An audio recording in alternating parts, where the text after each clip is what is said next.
Oi pessoal, tudo bem? Meu nome é Pedro, bem-vindos de volta ao canal Mosaicos e Miscelâneas. Hoje eu estou aqui para dar continuidade à leitura de Percy Jackson, A Maldição do Titã, mas antes da leitura propriamente dita, vamos aos recados de sempre.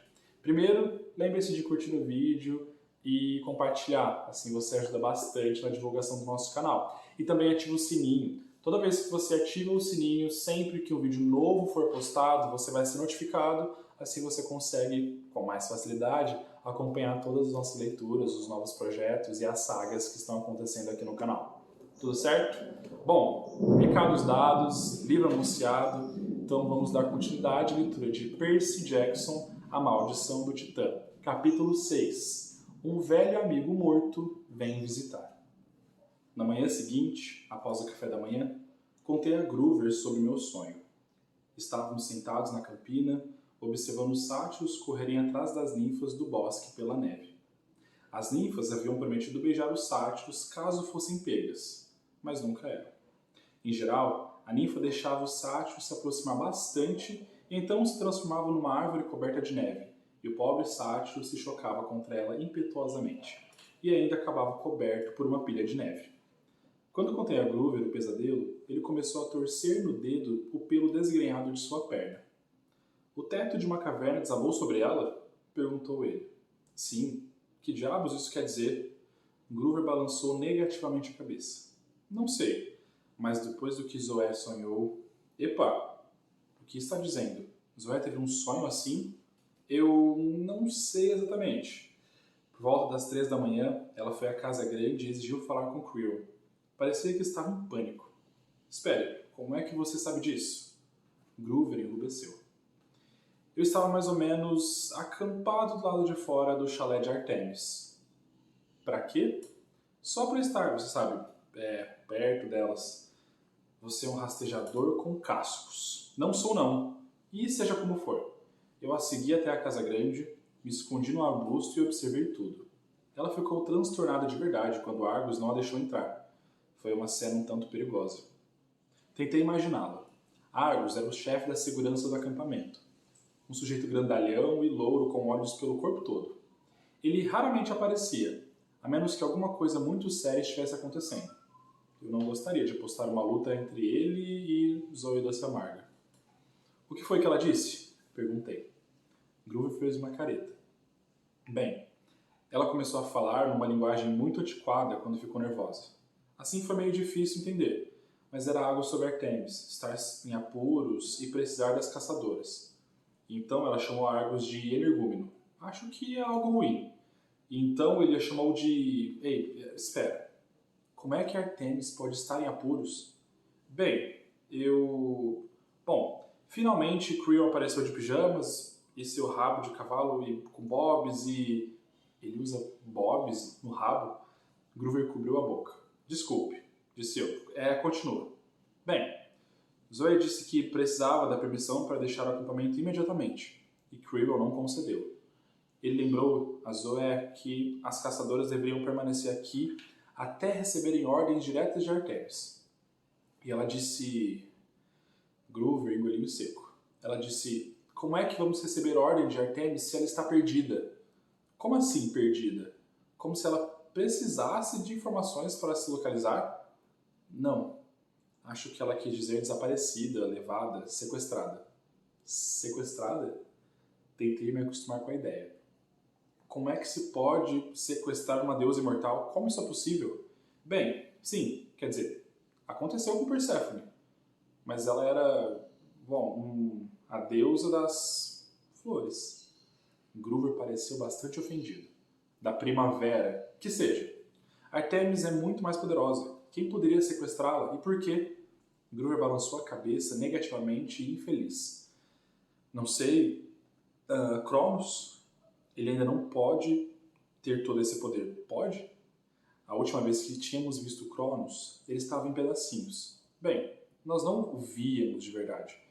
Milhares de anos atrás, após a grande guerra entre titãs e deuses, os quais o haviam cortado em pedacinhos com sua própria foice e espalhado os pedaços no Tártaro, que é, assim, uma espécie de lixeira reciclável e sem fundo que os deuses jogam seus inimigos. 2 verões atrás, Cronos nos havia traído à beira do abismo e quase nos arrastara para lá. Então, no último verão, a bordo do cruzeiro demoníaco de Luke, víamos um caixão de ouro, no qual Luke afirmava estar convocando o Sr. Titã, pedaço por pedaço, a cada vez que alguém se juntava à causa deles. Cronos podia influenciar as pessoas com sonhos e enganá-las, mas eu não via como ele poderia subpujar Themis fisicamente, se ainda era uma espécie de pia de adubo do mal. Não sei, disse Groover. Acho que alguém saberia se Cronos tivesse recomposto. Os deuses estariam mais nervosos, mas ainda assim, é estranho você ter um pesadelo na mesma noite que Zoe. É quase como se estivéssemos conectados, completei. Mais além, na campina congelada, um sátio deslizou nos cascos enquanto perseguia uma ninfa na árvore ruiva. Ela deu uma risadinha e estendeu os braços enquanto ele corria em sua direção. Pop! Ela se transformou em um pinheiro e ele se esborrachou contra o tronco, em alta velocidade. Ah, o amor! Suspirou Groover sem a dor. Pensei no pesadelo de Zoe, que ela teve apenas algumas horas após o meu. Preciso falar com ela, disse eu. Antes de você ir, Groover tirou algo do bolso, do casaco. Era um prospecto dobrado em 3, como um folheto de viagem. Lembra-se do que você disse sobre como era estranho as caçadoras terem simplesmente aparecido em Westover? Acho que elas poderiam estar nos vigiando. Vigiando? O que você quer dizer com isso? Ele me entregou o folheto. A primeira página dizia: uma escolha sábia para o seu futuro. Dentro, viam-se fotos de jovens donzelas envolvidas em atividades de caça, perseguindo monstros, atirando flechas. Havia legendas como benefícios para a saúde, imortalidade e o que isso significa para você. E um amanhã sem garotos. Encontrei isso na mochila de Annabeth, disse Groover. Eu me encarei. Não estou entendendo. Bem, me parece... Bom, talvez Annabeth estivesse pensando em se juntar a elas. Gostaria de dizer que recebi bem a notícia. Mas a verdade era que eu queria estrangular as caçadoras de Artemis, uma donzela eterna de cada vez. Tentei me manter ocupado pelo restante do dia, mas eu estava morto de preocupação com Annabeth. Fui para a aula de lançamento de dardos, mas o campista de Ares responsável me pôs para fora depois que eu me distraí e atirei o dardo no alvo antes que ele saísse do caminho. Pedi desculpas pelo buraco em sua calça, mas ainda assim ele me expulsou imediatamente. Visitei os estábulos de Pegasus, mas Silena, do chalé de Afrodite, estava discutindo com uma das caçadoras, e decidi que era melhor não me envolver. Depois, sentei-me nos galpões de bigas vazios e fiquei ruminando. Lá embaixo, nos campos de arco e flecha, Creon conduzia o treino de tiro ao alvo. Eu sabia que ele era a melhor pessoa para que eu conversar naquele momento, mas alguma coisa me deteve. Tinha a sensação de que Creon ia tentar me proteger, como sempre fazia. Talvez não me dissesse tudo o que sabia. Olhei para outra direção. No topo da colina meio-sangue, o Sr. D e Argus alimentavam um filhote de dragão que guardava o velocino de ouro. Então a ideia me ocorreu. Ninguém estaria na casa grande. Havia alguém mais. Alguma coisa a quem eu poderia pedir por orientação. O sangue zumbia em meus ouvidos enquanto eu corria para casa e subia as escadas. Eu só fizera isso uma vez, e ainda tinha pesadelos com aquilo. Abri o alçapão e entrei no sótão. O ambiente estava escuro, poeirento e atravancado de lixo, exatamente como eu me lembrava. Havia escudos em alguns pedaços, decorrência de mordidas de monstros, espadas entortadas no formato de cabeça de demônio e um bocado de animais empalhados, como uma árpia e uma piton laranja brilhante. Ao lado da janela, sentada num banco de 3 pernas, estava a múmia enrugada de uma velha senhora com um vestido tingindo a moda hippie, o oráculo. Obriguei-me a andar até ela, esperei que a névoa verde subisse da boca da múmia como da outra vez, mas nada aconteceu. Oi? Cumprimentei. E então, o que há de novo? Estremeci, de tão estúpido que aquilo soou. Não podia haver nada de novo enquanto você está morto e preso num sótão. Mas eu sabia que o espírito do oráculo estava lá, em algum lugar. Eu podia sentir uma presença fria ali, como uma serpente enrodilhada, adormecida. Tenho uma pergunta, anunciei. um pouco mais alto. Preciso saber sobre Annabeth. Como posso salvá-la? Nenhuma resposta. O sol entrava pela janela suja do sótão, iluminando as partículas de poeira que dançavam no ar. Esperei ainda mais. Então fiquei com raiva. Estava sendo ignorada por um cadáver. Muito bem, disse eu, ótimo. Vou descobrir por mim mesmo.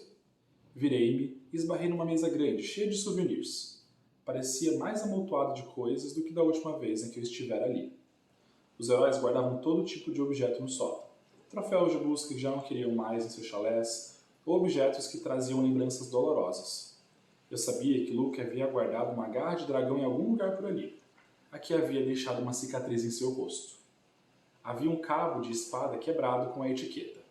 Isso quebrou e Leroy foi morto. Nossa. Havia um cabo de espada quebrado com a etiqueta. Isso quebrou e Leroy foi morto, em 1999. Então avistei um lenço de seda rosa, com uma etiqueta presa. Peguei a etiqueta e tentei lê-la.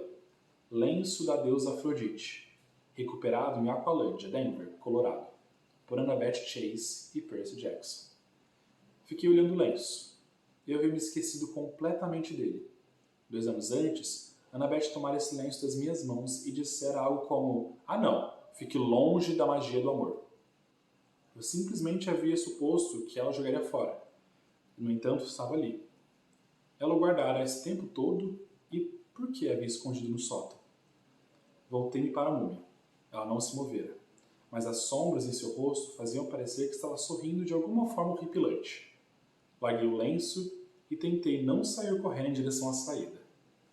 Naquela noite, após o jantar, eu estava seriamente disposto a derrotar as caçadoras e capturar a bandeira. Seria um jogo de curta duração. Apenas 13 caçadoras, incluindo Bianca de Angelo e aproximadamente o mesmo número de campistas. Zoe Doce Amarga parecia muito contrariada. Ela ficava olhando ressentida para Quirrell, como se não acreditasse que ele estava obrigando a fazer aquilo. As outras caçadoras tampouco pareciam muito felizes. Ao contrário da noite anterior, elas não estavam rindo nem brincando. Simplesmente se acotovelavam no pavilhão do refeitório, sussurrando nervosamente entre si enquanto prendiam suas armaduras. Algumas até pareciam ter estado chorando.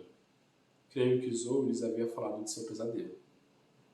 Em nossa equipe, tínhamos Beckendorf e 2 outros caras de Hefesto, alguns do chalé de Ares, embora ainda parecesse estranho que Clarice não estivesse ali.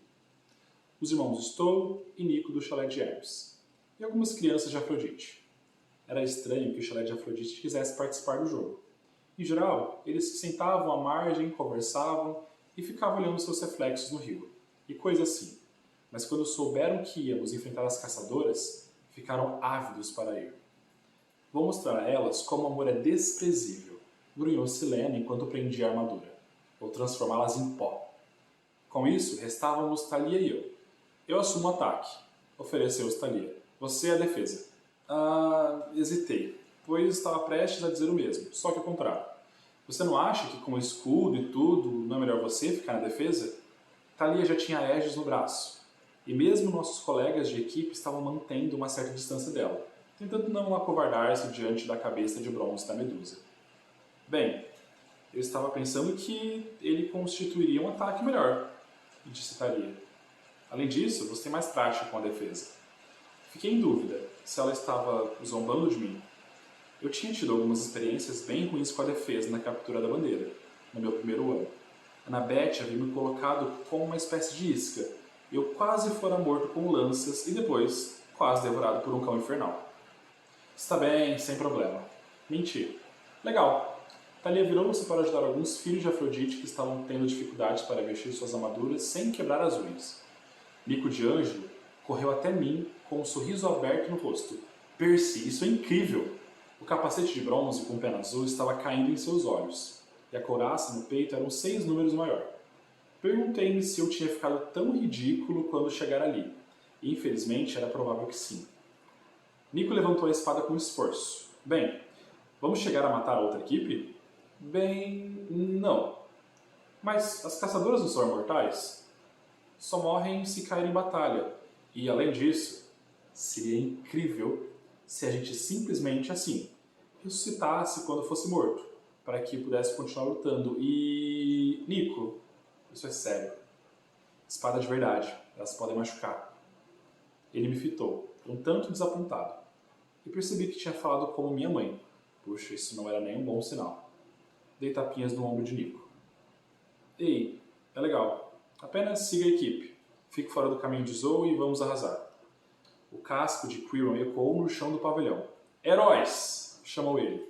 Vocês conhecem as regras. O riacho é a linha divisória. A equipe azul, do acampamento Meio-Sangue, fica com o lado oeste dos bosques. As caçadoras de Artemis, a equipe vermelha, ficam com o lado leste. Eu serei o juiz e médico do campo de batalha. Nada de ferimentos intencionais, por favor. Todos os itens mágicos são permitidos. Assumam suas posições. Maneiro, sussurrou Nico ao meu lado. Que tipo de itens mágicos? Será que eu vou ganhar um? Eu estava prestes a dizer que não quando Thalia chamou. Ei, equipe azul, me sigam! Todos gritaram e a seguiram. Tive de correr para alcançá-los e tropecei no escudo de alguém. Acabei não parecendo muito um co-capitão. Estava mais para um idiota. Ficamos nossa bandeira no topo do punho de Zeus. Um grupo de pedras no meio do bosque, a oeste, que se você olha do ângulo certo, parece um imenso punho emergindo do chão. Se olhar para eles de qualquer outro ponto, parece uma pilha de gigantescos cocôs de alce. Mas Quiron não nos deixavam chamar o lugar de pilha de cocô, principalmente depois de ter sido batizado em homenagem a Zeus, que não tem lá um senso de humor dos melhores. De qualquer maneira, era um bom lugar para ficar a bandeira. A rocha mais alta tinha uns 6 metros de altura e era muito difícil de escalar, de modo que a bandeira se encontrava claramente visível como as regras diziam que deveriam ser. E não era importante o fato de que os guardas não terem permissão de ficar menos de 10 metros dela. Deixei Nico de guarda com Beckendorf e os irmãos Stoll, achando que ele ficaria fora do caminho e em segurança. Vamos mandar uma isca para a esquerda, disse Thalia ao grupo. Silena, você cuida disso. Entendido. Leve Larel e Jason, eles são bons corredores. Abra um amplo arco em torno das caçadoras e atraia o maior número delas possível. Vou conduzir o grupo de ataque principal para a direita e pegá-las de surpresa. Todos assentiram. Parecia um bom plano. E Thalia o expôs com tamanha confiança que não havia mais nada a fazer senão acreditar que tudo ia dar certo. Thalia olhou para mim. Algo a acrescentar, Percy? Sim. Fiquem atentos à defesa. Temos 4 guardas e 2 patrulheiros. Não é muito para um bosque grande. Vou estar em movimento. Gritem se precisarem de ajuda. E não deixem os seus postos, disse Thalia. A menos que vejam uma oportunidade de ouro, acrescentei. E Thalia fez uma careta. Não deixem seus postos de jeito nenhum. Certo, a menos que Percy. Ela tocou meu braço e me deu um choque. Todo mundo pode dar choques estáticos no inverno, mas quando Thalia faz isso, dói. Acho que é porque o pai dela é o deus dos raios, e ela tem uma fama de chamuscar a sobrancelha das pessoas. Desculpa, disse Thalia, embora sua voz não houvesse nenhum tom de desculpas. Bem, todo mundo entendeu? Todos assentiram. Então nos separamos em pequenos grupos. A trombeta soou e o jogo teve início. O grupo de Silena desapareceu no bosque à esquerda. O grupo de Thalia esperou alguns segundos e então disparou para a direita. Esperei que algo acontecesse. Subi no punho de Zeus a fim de ter uma boa visão do bosque. E me lembrava de como as caçadoras haviam irrompido do meio da floresta quando lutaram contra o Manticore. E estava preparado para algo assim. Um ataque maciço que poderia nos dominar. Mas nada aconteceu. Avistei Silena e seus 2 patrulheiros. Atravessaram correndo uma clareira, seguido por 5 caçadoras, levando-as para dentro do bosque e afastando-as de Thalia. O plano parecia estar funcionando. Então localizei outro grupo de caçadoras seguindo para a direita. Os arcos em prontidão. Deviam ter visto Thalia. O que está acontecendo? Perguntou Nico, tentando subir até onde eu estava. Minha mente estava disparada. Thalia não ia conseguir escapar, mas as caçadoras estavam divididas. Com tantas delas em cada flanco, o centro deveria estar desguarnecido. E se eu fosse rápido? Olhei para Beckendorf. Vocês podem cuidar de tudo? E ele bufou. É claro. Bom, eu vou até lá. Os irmãos Stoll e Nico deram vivas quando corri na direção da linha divisória. Eu corria na velocidade máxima e me sentia ótimo. Saltei sobre o riacho e entrei em território inimigo. Podia ver a bandeira prateada delas à frente, guardada por uma única sentinela, que nem estava olhando na minha direção. Ouvi lutas à esquerda e à direita. Em algum ponto do bosque, estava no papo. A sentinela virou-se no último minuto. Era Bianca de Ângelo. Seus olhos se arregalaram quando me choquei contra ela, lançando-a estatelada na neve. Desculpe! Gritei.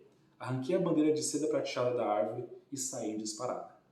Já estava a 10 metros dali quando Bianca conseguiu gritar, pedindo ajuda. Pensei que estivesse livre. Zip! Uma corda prateada correu pelos meus tornozelos e se prendeu à árvore perto da qual eu me encostava. Uma armadilha, disparada de um arco. Antes que eu pudesse pensar em parar, desabei, estendido no chão. Percy! Gritou Thalia à minha esquerda. O que é que você está fazendo? Antes que ela me alcançasse, uma flecha explodiu a seus pés e uma nuvem de fumaça amarela ergueu-se em torno de seu grupo. Eles começaram a tossir e a engasgar. Eu podia sentir o cheiro do gás pelo bosque.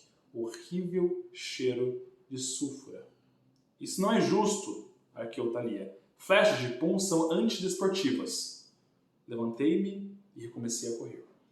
Faltavam apenas mais alguns metros até o riacho e eu tinha presa. Mas as flechas passaram zunindo pelo meu ouvido. Uma caçadora surgiu do nada e tentou me atingir com sua faca, mas eu desviei e continuei correndo. Houve gritos do nosso lado do riacho. Beckendorf e Nico estavam correndo em minha direção. Pensei que estivessem vindo para me receber, mas então vi que estavam sendo perseguidos por alguém. Zoe Doce Amarga, correndo em minha direção como um guepardo, esquivando-se dos campistas sem dificuldade. E ela tinha nossa bandeira nas mãos. Não! Gritei e aumentei a velocidade.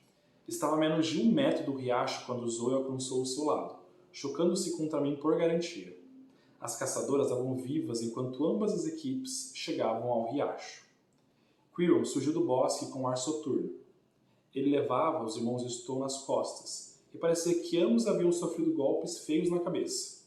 Connor Stowe tinha 2 flechas projetando-se em seu capacete, como antenas. As caçadoras venceram, anunciou Quirrell, sem nenhum prazer. Então, acrescentou no murmúrio, pela 56ª vez consecutiva. Percy Jackson, gritou Thalia, avançando contra mim. Ela cheirava ovo podre e estava enfurecida em faíscas azuis cintilantes em sua armadura. Todo mundo se encolheu e recuou por causa da Aegis. Precisei de toda a minha força de vontade para não demonstrar medo. O que, em nome dos deuses, você estava pensando? Berrou ela. Cerrei os punhos. Já tivera acontecimentos ruins em número suficiente por um dia. Eu não precisava daquilo. Eu peguei a bandeira, Thalia. Balancei na cara. Eu vi a oportunidade e aproveitei. Eu cheguei à base delas, gritou Thalia. Mas a bandeira não estava lá. Se você não tivesse se intrometido, teríamos vencido. Tinham muitas delas atrás de você. Ah, então agora a culpa é minha. Não, eu não disse isso. Thalia me empurrou e um choque percorreu meu corpo, lançando-me a cerca de 3 metros na água. Alguns campistas arquejaram. Umas 2 caçadoras abafaram o riso. Desculpe, disse Thalia, empalidecendo. Eu não tive a intenção de... A raiva rugia em meus ouvidos. Uma onda ergueu-se do riacho, explodindo na cara de Thalia, encharcando-a da cabeça aos pés. Eu me levantei. Certo, grunhi. Eu também não tive a intenção. Thalia respirava pesadamente. Já chega, ordenou Quirrell, mas Thalia ergueu a lança. É isso que você quer, cabeça de alga? De certa forma, eu não ligava quando Annabeth me chamava assim. Pelo menos já me acostumara, mas vindo de Thalia não era nada legal. Pode vir, cara de pinheiro. Ergui contra a corrente, mas antes que pudesse me defender, Thalia gritou e um feixe de raios desceu do céu, atingiu sua lança como a de um para-raios e explodiu em meu peito. Desabei, sentado pesadamente. Senti um cheiro de queimado, tive o pressentimento que vinha das minhas roupas. Thalia, disse Quirrell, já chega. Eu me pus de pé e convoquei todo o riacho a se erguer. Milhares de litros de água se levaram no ar, formando uma maciça nuvem afunilada e gelada. Percy, pediu Quirrell. Estava prestes a lançá-la contra Thalia quando vi algo no bosque. Perdi a raiva e a concentração de uma só vez. A água voltou a cair no leito do rio. Thalia ficou tão surpresa que se virou para ver o que eu estava olhando. Alguém ou alguma coisa se aproximava. Estava envolto em uma névoa verde obscura, mas à medida que se aproximava, campistas e caçadoras arquejavam. Isso é impossível, disse Quirrell. Eu nunca o vira tão nervoso. Ela nunca deixou o sótão, nunca. E, no entanto, a múmia ressequida que guardava o oráculo arrastou-se adiante até encontrar-se no centro do grupo. A névoa espiralava em torno dos nossos pés, dando à neve um pálido tom de verde. Nenhum de nós ousava mover-se. Então sua voz sibilou no interior da minha cabeça. Aparentemente todos podiam ouvi-la, pois vários taparam os ouvidos com as mãos. Eu sou o espírito de Delfos, disse a voz. Porta-voz das profecias de Febo, Apolo assassino da poderosa Piton. O oráculo me mirava com seus olhos frios e mortos. Então se voltou inconfundivelmente para Zoe Doce Amarga.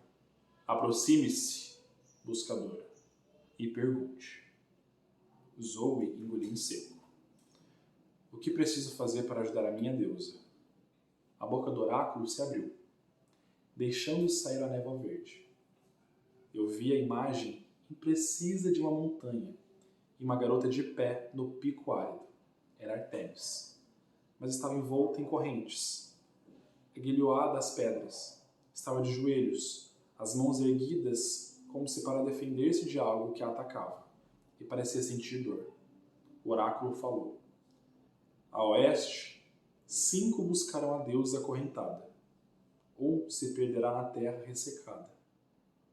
A desgraça do Olimpo aponta a trilha. Campistas e caçadoras, cada um brilha. A maldição do Titã, um deve sustentar. E pela mão do Pai, um irá expirar. Então, enquanto assistíamos, a névoa espiralou-se e recuou, como uma grande serpente verde, para a boca da múmia.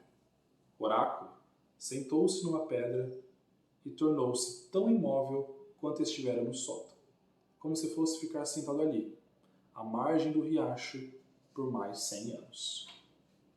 Bom, fim do capítulo. É um capítulo bem gostoso. Na verdade, está sendo muito interessante reler ou ler esses fragmentos de Percy Jackson, porque desbloqueia muitas memórias da primeira e única vez que eu peguei a saga para ler toda. Enfim, é um capítulo gostoso de ler por conta dessa competição entre os semideuses e as caçadoras. Enfim, o jogo da bandeira que nós já fomos apresentados lá atrás no primeiro livro. Também gostoso de ler. Mas, logicamente, o que marca o capítulo, o que dá nome para o capítulo é a chegada e a presença desse oráculo para provar, né, aquilo que a Zoe tinha dito sobre Artemis. E aí agora, neste momento, já indicar qual será e como vai iniciar a saga e a aventura desse livro. E mais do que isso, que é mais interessante para mim, chegar o momento em que o oráculo se apresenta, nesse finzinho do capítulo, além de indicar qual vai ser a aventura, ou por onde essa história principal do livro vai desenrolar, ela também deixa, não chamo de spoilers, mas essa pulga atrás da orelha para saber e tentar compreender quem serão os personagens os quais o oráculo diz aqui nessa profecia. Então, 5 sairão numa missão, mas um deles ficará perdido. Depois, de novo, diz que perante um filho de algum deus vai sofrer alguma consequência de alguma maneira. Então, abre aqui o início da aventura desse livro, mas também deixa a gente instigado a saber quem são esses personagens dessa profecia que foi colocada aqui no final. Enfim, é excelente, é uma leitura muito gostosa de ler, estou ficando bem surpreso e feliz toda vez que eu volto em algum capítulo. Bom, enfim, leitura feita, espero que vocês tenham gostado desse capítulo e nos encontramos no próximo vídeo, na próxima leitura. Beijos e até mais!